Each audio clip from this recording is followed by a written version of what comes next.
Бізде 7-ші сынып алгебра 3-ші тоқсанға арналған тжб 90-дық жиынтық бағалау тапсырмалары бірінші нұсқасы. Бірінші есепті тиімді тәсілмен есептеңіз дейді. Мына түрде берілген есебіміз. Мына жерде бізде а куб плюс б куб деген қысқаша ойт формуласына келеді. Яғни бізде мына түрде тұр. Біз мына түрде жазуымыз керек. А-ның орнында 61, б-ның орнында 39 тұр. Так, бірінші шақшада екеуінің қосындысы дейді. 61 қосылған 39. Екінші шақшада 61-дің квадраты болады. Азайтылған апы дейді. 61 мен 39-ның көбейтіндісі. Қосылған б-ның квадраты дейді. Яғни 39-ның квадраты. Бөлімінде 100. Қосылған 61 көбейтілген 39.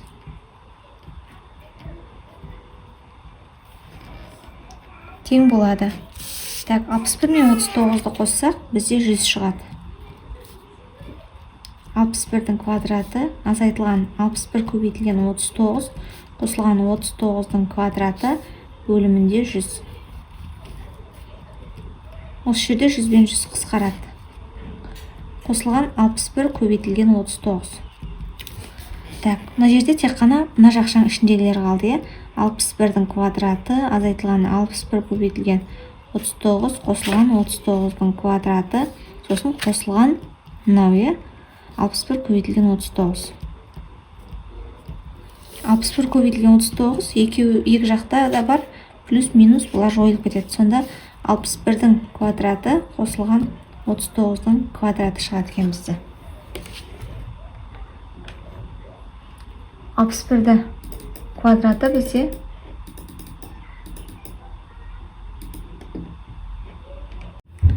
61-дің квадраты бізде 3721, ал 39-дің квадраты бізде 1521. Екеуін қосатын болсақ, 5242 шығады екен. Енді екінші есебімізде көп мүшені көбейткішке жіктеңіз дейді. Так, астында 2ax куб азайтылған 16ay куб берілген бізде. Так, ортақ бөлімде ортақ көбейткіш жақшаның алдына шығарайық. 16 мен 2-ге ортақ көбейткіш 2 және а деген әріп бар. Екеуінде де осыны жақшаның алдына шығарамыз. Мына жерде x-тің кубы қалады. Азайтылған. Мына жерде 16-ны 2-ге бөлсек бізде 8. 16-ның орнында 8 қалды. А шығып кетті жақшаның алдына, y куб қалды. Енді 2a-ны жазамыз. 2a x-тің кубы азайтылған. Мына 8 дегеніміз 2-ның кубы бізде. 2y-тің кубы деп жазсақ болады. Мына 8y куб дегенді. 8-ді кубтасақ, 2-ні кубтасақ 8-іміз шығады қайтадан. y куб болып шығады. Тең болады. Енді осыны қысқаша көбейту формуласына саламыз. 2a, так, а куб минус б куб дегеніміз бізде мына түрде тұрады. Так, а минус б, а квадрат плюс аб қосылған б квадрат түрінде жазылу керек. Так, сонда бірінші шақшада екеуінің айырмасы x пен 2y-тің айырмасы, ал келесі шақшамызда біздің а квадрат дейді, яғни x-тің квадраты қосылған екеуінің көбейтіндісі 2xy, так, қосылған б квадрат дейді, яғни 2y-ті квадраттаймыз біз. 2y-ті квадраттасақ, ол 2-ні квадраттасақ 4, y-ті квадраттасақ y квадрат болып шығады. Міне осы түрде қалады бізде. Келесі енділік босында. Мынаны бір жүктейміз. Так, мынаны бір жүктейміз. Так, мынау бізде y-тің квадраты азайтылған 18-ді 2 еселенген деп жазайық. Себебі мынау қазір мына түрде келеді. А минус б-ның жақша сыртында квадраты а квадрат минус 2аб қосылған б квадрат түрінде тұр. Осыны мына түрде жазуымыз қажет болады. Ол жерде 2 еселенген бар, 2 көбейтілген дейміз. 18 2-ге бөлсек бізде 9 шығады. 2-ні 9-ға бөлсек қайтадан 18-іміз шығады. Көбейтілген y қосылған y дегеніміз міне тұр. Онда б-ның орнында бізде 9 тұр деген сөз. 9-дың квадраты дейміз. Как раз қарасақ 9-дың квадраты бізде 81-ге тең. Мына 81-ің шығып тұр, мына 81. Так, мына жерде ортақ көбейткіш жақшаның алдына шығарайық. 36 мен 4-ке ортақ көбейткіш, ол бізде 4. Так, минус 4 шығарайық. Сосын екеуінде де x деген әріп бар екен, x шығарамыз. Сонда мына жерде y қалды. Мына плюсіміз минусқа айналады. Жақшаны ашқан кезде плюс болып қайтадан шығу үшін. 36-ны 4-ке бөлсек бізде 9. X-іміз жақшаның алдында.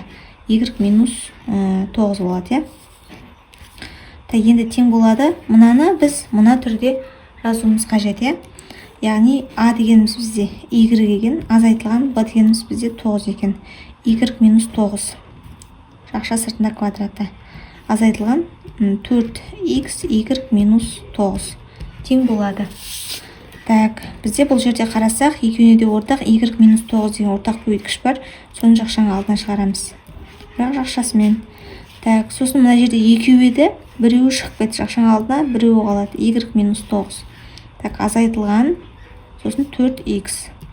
Жақшаның алдына шығып кетті. Осылай шектеледі. Келесі сысында бізде x-тің квадраты қосылған 2xy қосылған y квадрат қосылған 4x қосылған 4y қосылған 4 бізде.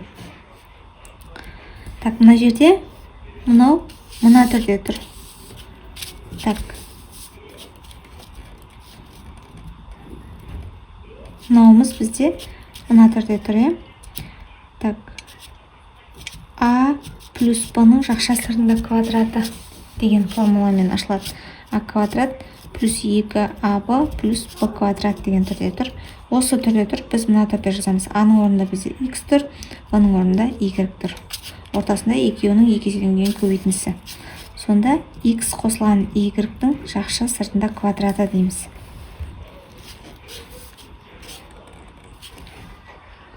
Енді мына жерден 4-ті жақшаның алдына шығарайық. Так, қосылған 4, x қосылған y. Қосылған бізде 4-ті бір санның квадраты ретінде жазамыз. Яғни 2-ның квадраты 4 дегеніміз. 2-ның квадраты деп жазамыз. Енді мынаны қарап отырсақ, қазір x қосылған y-тің квадраты қосылған 4-ті біз 2 көбейтілген 2x қосылған y деп алайық. Так, қосылған 2-ның квадраты. Қарап отырсақ, бізде мынауымыздың өзі, мынаның өзі бізде мына формулаға келеді. Соңғы формуламызға келеді. Бізде мына түрде тұр. Мынаның орнында а тұр, екі еселенген, екеуінің көбейтіндісі, оның орнында 2 тұр. b дегеніміз міне тұр, міне а дегеніміз міне тұр. Екі еселенген деген жерде. Енді осыны мына түрде жазайық. Осы түрде жазатын болсақ, біз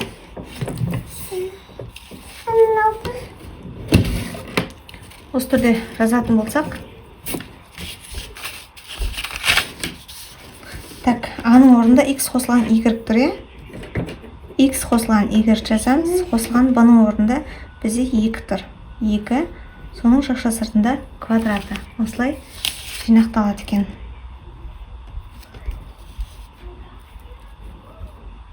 Келесі үшінші есебімізде бізде өрнекті ықшамдаңыз делінген. Так, астында берілген осылай ықшамдайық енді. Біз мынауымыз біздің мына қысқаша көбейту формуласына келеді. Мына түрде тұр, міне а плюс b, x және 1.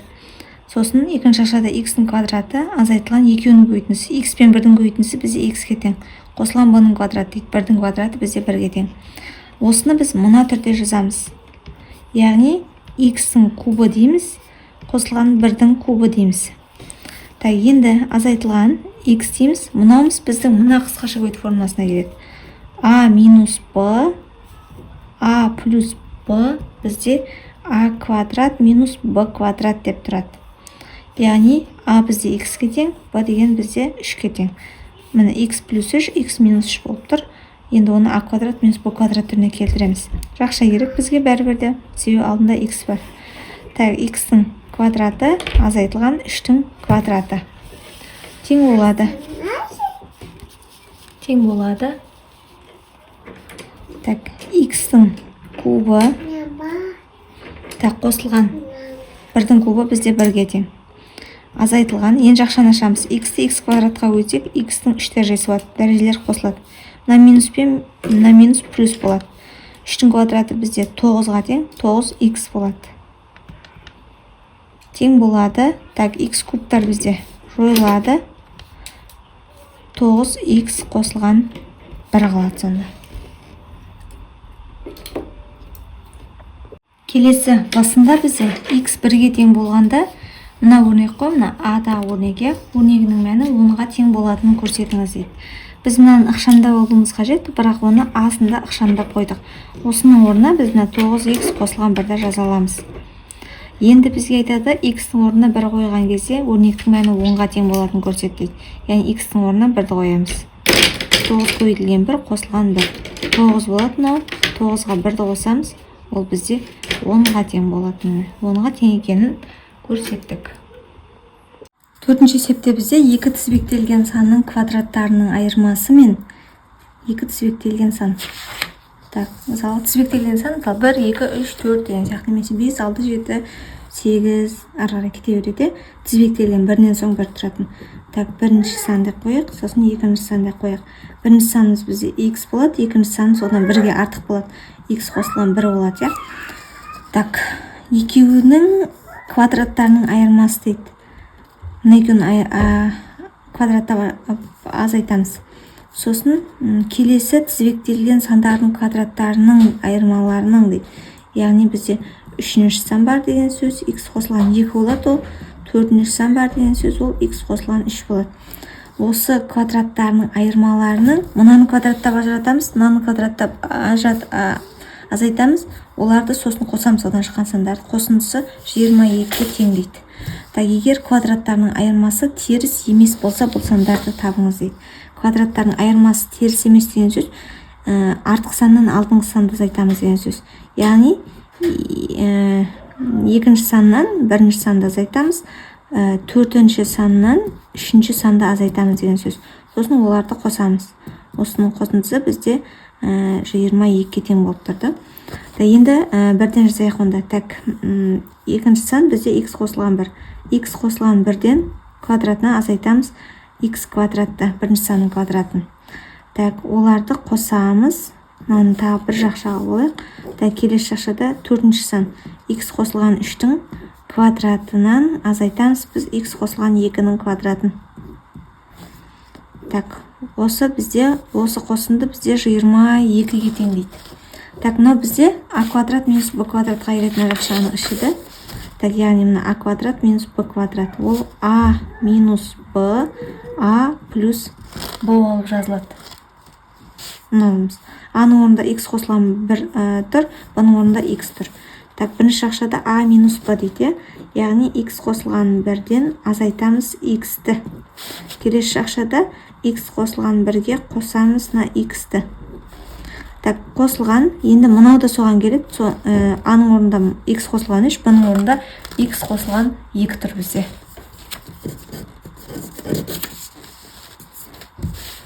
X қосылған 2 тұр, е? Так, яғни x қосылған 3-ге 3-тен азайтамыз x қосылған 2-ні. Так, сосын келесі жақшада x қосылған 3-ге қосамыз x қосылған 2-ні. Мына жерде жақшамен жаздым, себебі жақшаның алдын минус. Сол ішіндегі таңбаны ауыстырады, сол үшін. Тең болады бізде 22-ге. Так, енді x пен x мына жерде жойылады, 1 қалады. Мына жерде мына жақшадан 1 қалды, 1 көбейтілген. Мына x пен x қосылады, 2x қосылған 1 болады. Сонда 1 көбейтілген 2x қосылған 1 болады мына жерде. Так, қосылған. Мына жерде жақшаны ашамыз қазір. X қосылған 3 азайтылған, x азайтылған 2 болады, таңбаны ауыстырады. Так, мына жерде біріктіріп жіберейік. X пен x-ті қосамыз, 2x болады. 3 пен 2-ні қосамыз, бізде 5 болады. Тең болады 22-ге. Тең болады 22-ге. Так, мынаны 1-ге көйсек, өзі шығады. 2x қосылған 1 деп жазайық. Жақшаны ашып. Так, қосылған, мына жерде x пен x жойылады. 3-тен 2 азайтылады, 1 болады бұл жерде де. 1 көбейтілген 2x қосылған 5. Тең болады бізде 22-ге. 2x қосылған 1, қосылғаннан 1-ге өтсек, өзі шығады қайтадан. Алды плюс, осылай жаза береміз. Тең болады 22. 2x қосамыз, бізде 4x.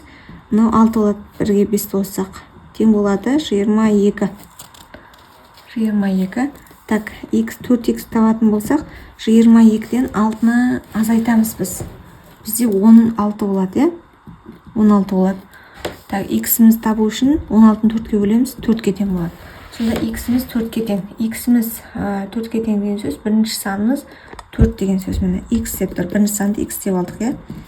Бірінші сан 4. Екінші сан бізде x қосылған 1, иә, x қосылған 1 деп тұр. Ол онда 4 қосылған 1, 4 қосылған 1 5-ке тең. Үшінші сан бізде x қосылған 2 дедік. Яғни 4 қосылған 2, ол 6-ға тең. Төртінші сан